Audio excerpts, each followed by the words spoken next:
Okay, so let's start with source A then. So, usual process, the first thing we need to look at is the content and then think about what we know that could potentially back that up. So, what does it say? It says, this A. Alderman left a sum of money to be divided among the ministers of God's churches in Surrey and Kent as long as they survive. So, we were asked, how far do these sources agree there was a need for monastic reform?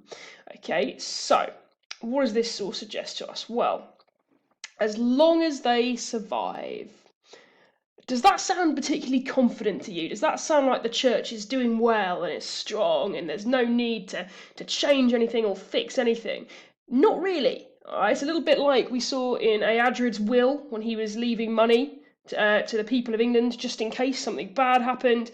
If you feel the need to do that, probably suggests that you're a little bit concerned about the situation because you think maybe that it's not going to survive very long, it's not going to do very well, which would suggest in this case that potentially, yes, the churches do need reform. They're not in a good state. So let's look at this and try and join with our own knowledge. Okay, so he's talking about Surrey and Kent. Well, where do we know in Kent? We know Canterbury, it's that major seat of the church in England, 880, so that's kind of mid Alfred's reign. We know that in Canterbury, in Alfred's reign, the church wasn't doing so well. And the reason we know that is because of that dreadful charter, that god-awful charter, where they were talking about giving God Uranus and things like that because they were so bad at Latin. It was the early medieval equivalent of copying and pasting, because they'd literally just copied a witness list of dead people from 100 years ago because their Latin was that bad.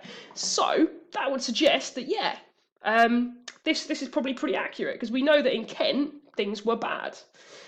Let's think what else we know here then. So let's look at that date, 880s. So this is the period in Alfred's reign after he's won at Edington, when he's starting those reforms and trying to start his learning program. So we know that certainly Alfred agrees. He thinks the church isn't great because at this time, this specific period, he is introducing his own reforms. Now, if this guy is really worried about the churches, even though Alfred's beaten the Vikings and things look a little bit better, they really must be on their last legs. So again, we can use our own knowledge to kind of back this source up and suggest that, yeah, things are pretty bad. Okay, let's look at where it comes from. So this is a guy called Alderman Alfred. Now, we don't know who that is. We don't really need to know. It's not important. What we do know is that he is an Alderman. We know what an Alderman is. It's a really, really important noble. It's a really important official. So this is someone who has power, someone who knows what is going on in that area, and they are sufficiently concerned about their own territory to leave a huge sum of money to try and help those churches to survive. Okay, let's look at location. So Surrey and Kent, that's over in the east. It's not quite part of the Danelaw, but it is kind of over that side. It is technically part of the West Saxon kind of homelands, and it's the Eastern Kingdoms. So it definitely, possibly, there's a good chance it has been affected by Viking raiding, which obviously in the 880s would have been fairly recent.